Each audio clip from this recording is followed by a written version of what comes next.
Ez ê te çi bikim tu ne amade ye, belê dînê İslamê baweriya te ye, lê tu ji helwesta xwe neewle ye, çikû tu ne azad û bi serê xwe ye.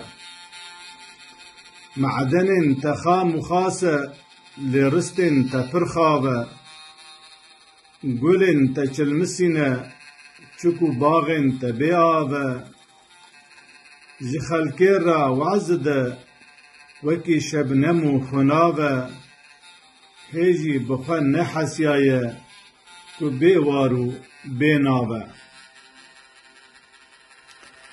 Dînê İslamê wekî ava zelal e, diherike ji kanîya Zülcelal e, aramiya ruh û rihetiya dila ye, ger bawermendekî jîr û zana ye, yek deqeyekî jê nebe cuda ye.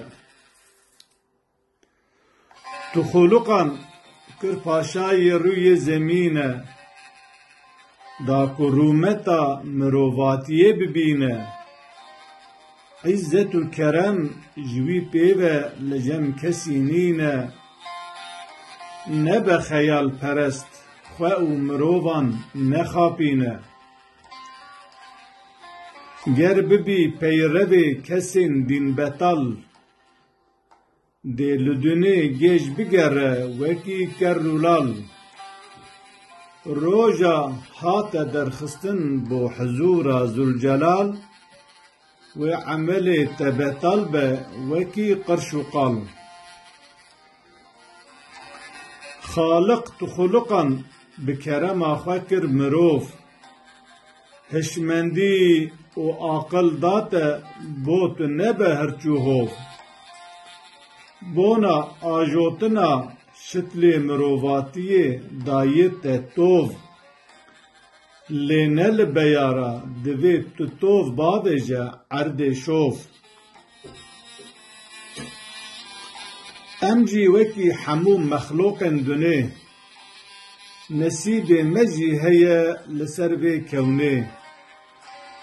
Eger em heq berdin batil dayinin dewsê, em ê zirar bikin her biçin bi vê xewnê. Eger mejûyê me ji me bixwe be, em ê xwediyê hiş û hizra xwe be. Dergevan û baxçîvanê baxê xwe be, rûspiyê gund û şahê welatê xwe be.